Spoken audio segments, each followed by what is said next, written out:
Subscribe now and press the bell icon. Never miss an update. Hello viewers, আসসালামু আলাইকুম। কেমন আছেন আপনারা সবাই? আশা করি আপনারা সকলে অনেক ভালো আছেন। তো বন্ধুরা, আজকে আবারও আপনাদের জন্য নতুন আরেকটি টিউটোরিয়াল নিয়ে হাজির হয়েছি। আজকের এই টিউটোরিয়ালের বিষয় হচ্ছে Adobe Photoshop পার্ট 83 নিয়ে। আজকের পার্টটিতে আমরা আলোচনা করব টাইপ মেনুর ভিতরে ওয়ার্ক, ক্রিয়েট ওয়ার্ক পার্ট থেকে শুরু করে ম্যাচ ফন্ট, এই 6টি অপশনের কাজ আজকে আমরা ধারাবাহিকভাবে শিখব। তো আপনি যদি আগে থেকে এই 6টি অপশনের কাজ জেনে থাকেন তাহলে আপনি ভিডিওটা স্কিপ করে যেতে পারেন, কারণ আমি চাই না যে আপনাদের মূল্যবান সময়টি আপনারা এই ভিডিওতে নষ্ট করেন। আর যদি আপনারা এই 6টি অপশনের কাজ না জেনে থাকেন কিভাবে এই অপশনগুলো কাজ করে, তাহলে অবশ্যই ভিডিওটি শুরু থেকে শেষ পর্যন্ত দেখবেন। নতুন কিছু শিখতে পারবেন, নতুন কিছু জানতে পারবেন ইনশাআল্লাহ। আর টাইপ মেনুর ভিতরে উপরে যে অপশনগুলো রয়েছে এই অপশনগুলোর কাজ আমি এর আগের ভিডিওতে ধারাবাহিকভাবে আলোচনা করে দিছি। আপনি যদি উপরে অপশনগুলোর কাজ না জেনে থাকেন তাহলে আগের ভিডিওগুলো দেখে নেবেন। অর্থাৎ আমরা আজকে যেহেতু এখান থেকে কাজ শুরু করব, যে টাইপ মেনু থেকে ক্রিয়েট ওয়ার্ক পাথ, এখান থেকে শুরু করে উপরে যতগুলো অপশন আছে, layer menu, image menu, edit menu, file menu এবং যতগুলো টুলস রয়েছে প্রত্যেকটা টুলস আমি পার্ট বাই পার্ট আলোচনা করে দিছি, যাতে যারা বেসিক লেভেলে শিখতেছে তারা যেন প্রপারলিভাবে বিষয়গুলো শিখতে পারে সেজন্য। তো আপনারা যারা নতুন শিখতেছেন অবশ্যই আমার প্রতিটি টিউটোরিয়াল যদি ফলো করেন আপনারা কিন্তু ফটোশপে এক্সপার্ট হয়ে যাবেন।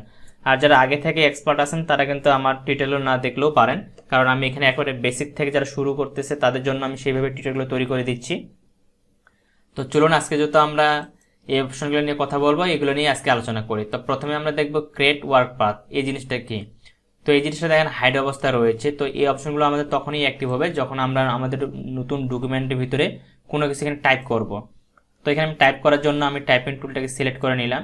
তারপরে এখানে আমি যে কোনো একটা ফন্ট সিলেক্ট করে নিব। আমি এখানে আগে টাইপিং টুলটাকে সিলেক্ট করে নিই। আমি এখানে বাংলা একটা ফন্ট সিলেক্ট করে নিলাম। এখানে আমি কালারটা এখানে রেড কালার দিয়ে দিচ্ছি, বা এখান থেকে একটু রেড কালার দিয়ে এই কালারটা রাখলাম। এখানে ক্লিক করলাম। ক্লিক করে আমি এখানে আমার এই নামটা টাইপ করতেছি, যে আওয়াল, ঠিক আছে। জাস্ট আমার নামটা টাইপ করলাম। এখানে টাইপ করার পর এটাকে আমি একটু বড় করে নিচ্ছি যাতে জিনিসগুলো আমি আপনাদের প্রপারলিভাবে বোঝাতে পারি। বড় করে নিলাম একটু, আর একটু ছোট করি, অত বড় না। ওকে, আমি এটুকু রাখলাম। রাখার পর আমি এটাকে এই জায়গায় রাখি উপরের দিকে একটু। এখন আমি যদি টাইপিং টুলে ক্লিক করি, তারপর এখানে দেখেন create work path. Create work পাথটা আসলে কি? এটা হচ্ছে আমাদের একটা জল ছাপের মতো। যখন আমরা কোনো ডকুমেন্ট দেখি যে অন্যের একটা ডিজাইন করেছে, সে তার ডিজাইনের ভিতরে একটা জল ছাপ দিয়ে দেয়। তো এই ধরনের যদি জল ছাপ আমরা তৈরি করতে চাই, বা এখানে যে আউটলাইনটা বলতে আরো যদি ক্লিয়ারভাবে আমি বুঝাই, এই যে সাইডে যে অপশনগুলো রয়েছে, সাইডে অংশগুলো, এটুকু যদি আমরা আলাদা করে নিতে চাই সেক্ষেত্রে আমাদেরকে এই লেয়ার মেনু থেকে, টাইপ মেনু থেকে, এখান থেকে আমাদের ক্রিয়েট ওয়ার্ক পাথ। তো আমি এখানে আগে ফন্টে যে লেয়ারে আমি টেক্সটটা লিখছি সেই লেয়ারটাকে সিলেক্ট করে নিব। তারপরে চলে যাব টাইপ মেনু। এখান থেকে আমরা ক্রিয়েট ওয়ার্ক পাথে ক্লিক করব। ক্রিয়েট ওয়ার্ক পাথে ক্লিক করার সাথে সাথে কিন্তু আমাদের ওয়ার্ক পাথ ক্রিয়েট হয়ে যাবে। এখন আমি যদি মুভ টুলে ক্লিক করি তাহলে কিন্তু আর কোনো পরিবর্তন দেখতে পাবো না। আমি একটু নিচের দিকে রাখি, তো দেখতে পাচ্ছেন উপরে কিন্তু একটা অংশ দেওয়া রয়েছে, কিন্তু এটাতে আমি যদি সিলেক্ট করি কোনো কাজ করবে না। এই অংশটুকু আমাদের শুধুমাত্র তখনই কাজ করবে যখন আমরা টুল প্যানেল থেকে পাথ টুল যেটা রয়েছে আমাদের, যে পাথ সিলেকশন টুল, এটাকে সিলেক্ট করে কিন্তু কাজ করতে পারবো। এটাকে সিলেক্ট করে নিলাম। আমি এটাকে মুভ করে এদিকে রাখি। যদি বাইরে ক্লিক করি তাহলে দেখেন আমাদের আউটলাইন, অর্থাৎ আমাদের আওয়াল লেখাটা ছিল, দেখেন এটা রেড কালারের ছিল। রেড কালারের বাইরে যে অংশটুকু রয়েছে, যেটা আমরা স্টক বলে থাকি, শুধু সেই স্টকের একটা পাথ তৈরি হয়ে যাবে। এবং এটার বেনিফিট আর অনেক রয়েছে, যেমন এটাকে আপনি লটাকে আলাদা করে ব্যবহার করতে পারবেন, আকারটাকে আলাদা করে ব্যবহার করতে পারবেন, ঠিক আছে। আপনি এটাকে আপনার মতো করে কিন্তু কাস্টমাইজ করে আবার পরে এটাকে ব্যবহার করতে পারবেন, ঠিক আছে। এটাকে কাস্টমাইজ করতে পারবেন, এটাকে কাস্টমাইজ করতে পারবেন। দেখেন সবগুলো কিন্তু আলাদা আলাদা হয়ে গেছে। তো আশা করি আপনারা পাথ অপশনটা কি এইটা বুঝতে পেরেছেন। তারপরে সমস্যা হলে প্র্যাকটিস করেন, ইজিলিভাবে বুঝতে পারবেন। আমি এটাকে সবগুলোকেই সিলেক্ট করে এভাবে সিলেক্ট করে ডিলিট করে দিতে পারি। ডিলিট করে দিলে ডিলিট হয়ে যাবে, ঠিক আছে। মুভ টুল দিয়ে এটাকে আমি উপরে নিয়ে গেলাম। এবার এরপরে যেটা আছে সেটা দেখব। টাইপ টুলে ক্লিক করলাম। এরপরে রয়েছে কনভার্ট টু শেপ। আমরা যদি এই টেক্সটটিকে আমাদের শেপে কনভার্ট করে নিতে চাই, অর্থাৎ টেক্সট থেকে আমরা শেপে কনভার্ট করব, সেক্ষেত্রে এখানে ক্লিক করব কনভার্ট টু শেপ। ক্লিক করার সাথে সাথে এটাতে আমাদের শেপে কিন্তু কনভার্ট হয়ে গেছে। এবং এখানে দেখেন একটা শেপের যে নর্মাল যে আইকনগুলো, সেই আইকনগুলো কিন্তু শো করাচ্ছে। আমি যদি এখানে ডাবল ক্লিক করি, এখন আমি যদি এখানে কালার সিলেক্ট করে দিই, দেখেন অটোমেটিক কালারটা পরিবর্তন হচ্ছে। তো আমি এটা প্রপারলি পার্থক্যটা বোঝানোর জন্য আমি আগের পজিশনে চলে আসলাম। দেখেন আমি কিন্তু ডাবল ক্লিক করে এখানে এডিট করার অপশন কিন্তু চলে আসছে। আমি কিন্তু এডিট করতে পারবো, তাই না। তো আমি এখানে প্রথমে একটা শেপ নিচ্ছি। আমি টুল প্লেন থেকে রেক্টেঙ্গেল ড্র্যাগ করে ক্রিয়েট করে নিলাম। এখন দেখেন আপনারা যদি লেয়ার প্যানেলের দিকে লক্ষ্য করেন, এখানে দুইটা লেয়ার হয়েছে, একটা হচ্ছে রেক্টেঙ্গেল 1 আর একটা হচ্ছে লেয়ারের নাম দিয়ে আমি 01 আর এটার নাম দিয়ে 02। ঠিক আছে, 01 এবং 02। দেখেন 01 যে লেয়ারটি রয়েছে, আমি যদি এখানে ডাবল ক্লিক করি, এখানে কিন্তু আমার লেখাটা এডিট করার অপশন আসতেছে, এখানে কিন্তু কালার পরিবর্তন করার কোনো অপশন আসতেছে না। কিন্তু এখানে দেখেন 2 নাম্বার যে লেয়ারটি, আমি যদি এখানে থাম্বনেল আইকনে ডাবল ক্লিক করি, তাহলে দেখেন এখানে কালারের অপশন আসছে, এখানে আমি কালার পরিবর্তন করে দিতে পারবো। ঠিক আছে, এখান থেকে যে কালারটি আমি দিতে চাই সেই কালারটি এখানে সিলেক্ট করে দিলে আমার কিন্তু সেই কালারটি এখানে প্রোভাইড হয়ে যাবে। তো এখানে এই কালারটি দিয়ে রাখলাম, এই কালারটি এখানে চলে আসছে।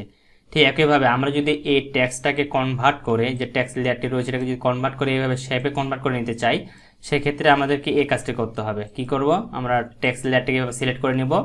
টেক্সট লেয়ারটিকে সিলেক্ট করার পর আমরা চলে যাব এখান থেকে টাইপ মেনু, এখান থেকে কনভার্ট টু শেপ। এখানে যখনই ক্লিক করব, ক্লিক করার সাথে সাথে আপনি দেখবেন এখানে যে টি লেখাটি রয়েছে, এই টি লেখাটি পরিবর্তন হয়ে এই ধরনের শেপের একটি থাম্বনেল আইকন ক্রিয়েট হয়ে যাবে। ঠিক আছে, এই লেখাটিতে ক্লিক করার সাথে সাথে আমাদের এইগুলো পরিবর্তন হয়ে যাবে।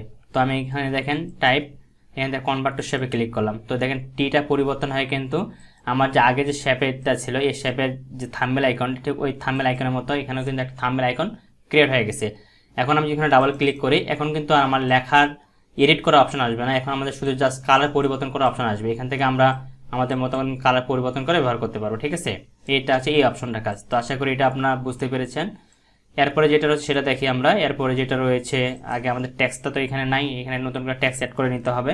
তো আমি কন্ট্রোল জেড দিয়ে এটাকে টেক্সটটাকে আবার কনভার্ট করে নিয়ে আসলাম ব্যাকে, টাইপে ক্লিক করলাম। এরপরে দেখেন রাস্টারাইজ লেয়ার। রাস্টারাইজ লেয়ার কি, কন্ট্রোল জেড দিয়ে রাস্টারাইজ লেয়ার হচ্ছে, আমি যদি এই লেয়ারটিকে একেবারে নর্মালি একটা ইমেজ যেভাবে আমাদের থাকে স্টিল ইমেজ, সেই স্টিল ইমেজের মতো যদি কনভার্ট করে নিতে চাই, তাহলে এটাকে আমাদের রাস্টারাইজ করে নিতে হবে।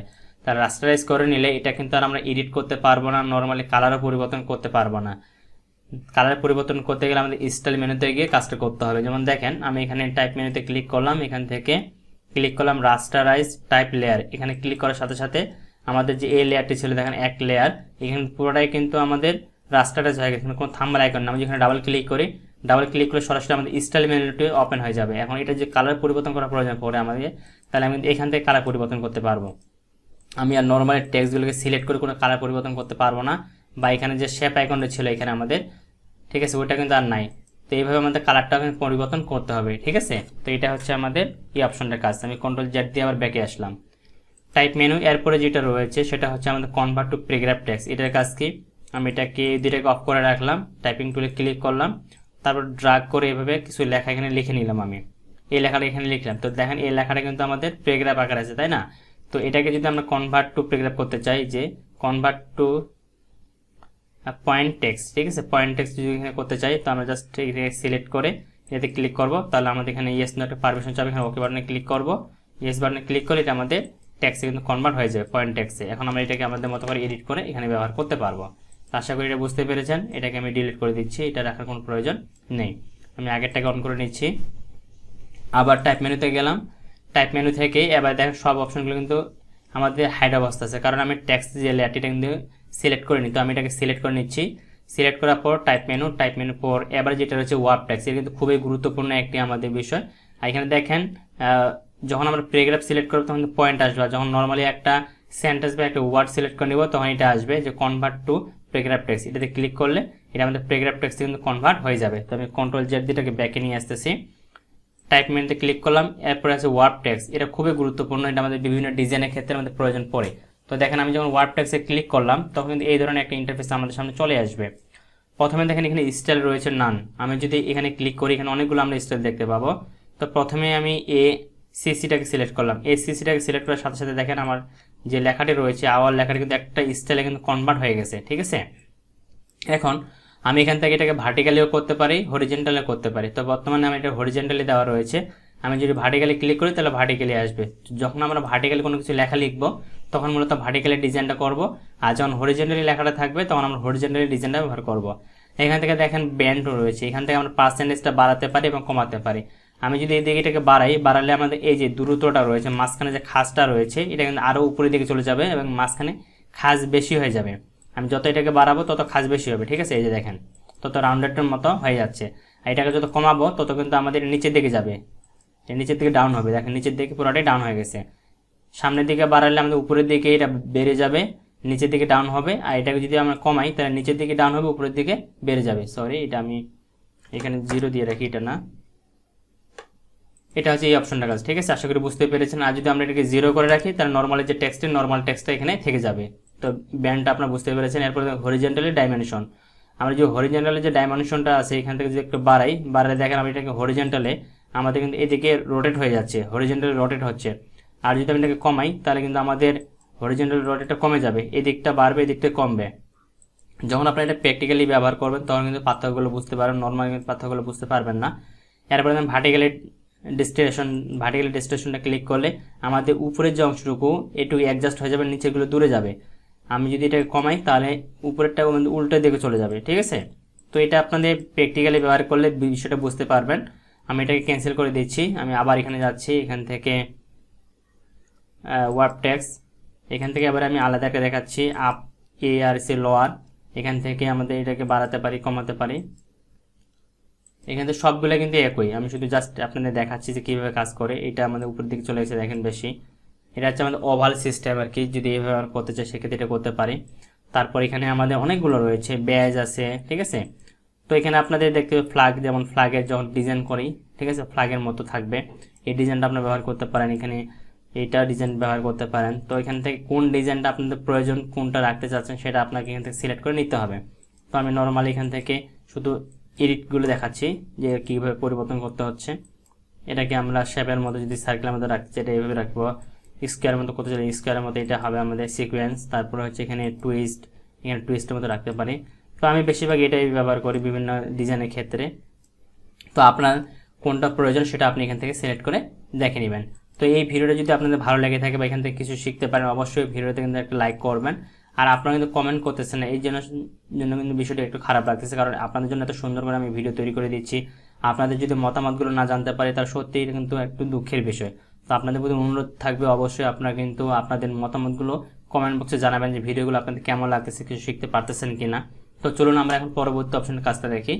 এরপর আবার আমরা এখানে এই টাইপ লেয়ারটাকে সিলেক্ট করে নেব, তারপরে টাইপ এখানে যাব, এখান থেকে আমরা ম্যাচ ফন্ট, অর্থাৎ এখানে যে আমি ফন্টটা ব্যবহার করতেছি এই ফন্টের সাথে কোন ফন্টগুলো আমার কম্পিউটার ইনস্টল রয়েছে বা কোনগুলোর সাথে ম্যাচ আমি খুঁজে পাবো সেটা হচ্ছে এখানে ম্যাচ ফন্ট। আমি যদি ম্যাচ ফন্টে ক্লিক করি তাহলে আমাদের এই ধরনের একটা ইন্টারফেস আসবে। এখান থেকে আমি জাস্ট ম্যাচ ফন্টে ক্লিক করব। এখানে দুইটা আমাদের অপশন থাকবে, একটা হচ্ছে রোমান আর একটা হচ্ছে জাপানিজ। তো আমি এখানে রোমানটাকে প্রথমে সিলেক্ট করে দিলাম, দিয়ে যদি এখানে ম্যাচ ফন্টে ক্লিক করি তাহলে এটার সাথে যেগুলো ফন্ট ম্যাচ রয়েছে বা মিল রয়েছে সেই ফন্টগুলো আমার এখানে চলে আসবে। তো এখান থেকে যদি কোনো ফোন সিলেক্ট করে দিই তো দেখেন ওই ফোনটা এখানে অটোমেটিক্যালি চলে আসবে এবং এটাকে আমাদের কনভার্ট হয়ে যাবে। ঠিক আছে, তারপর এখানে আছে আমাদের রোমান, এখানে আরও অনেকগুলো ফোন আসবে ধীরে ধীরে যতক্ষণ না তাদের সার্চিংটা কমপ্লিট হয়ে যায়। তারপর জাপানিজে ক্লিক করলে জাপানিজের এখানে যদি কোনো ফোন থাকে সেই ফোনগুলো কিন্তু আমরা এখানে পাবো। দেন সার্চিং ফোন এখানে চলে আসছে, তো এখানে আমাদের একটু ওয়েট করতে হবে। তো এইভাবে আপনার ফোনগুলো এখানে এডিট করে কাস্টমাইজ করে ওকে করে কিন্তু ব্যবহার করতে পারবেন। নর্মাল একটা বিষয়, এর তেমন কোনো জটিল বিষয় নয়। তো আজকে আমি এই পর্যন্ত শুধু আলোচনা করলাম ম্যাচ ফোন পর্যন্ত। তার পরবর্তী ভিডিওতে আমি পরে যে অপশনগুলো রয়েছে যেমন ফোন প্রিভিউ সাইজ, ঠিক আছে, এখান থেকে শুরু করে চেষ্টা করব পরবর্তী ভিডিওতে আমি সবগুলো নিয়ে আলোচনা করার। তারপর যদি কোনো কিছু বাকি থাকে আমি সেগুলোও চেষ্টা করব পরবর্তী ভিডিওতে দিয়ে দেওয়ার। তো আজকে ভিডিও এখানে শেষ করতেছি। সবাই ভালো থাকবেন, সুস্থ থাকবেন, দেখা হচ্ছে নেক্সট ভিডিওতে। আল্লাহ হাফেজ।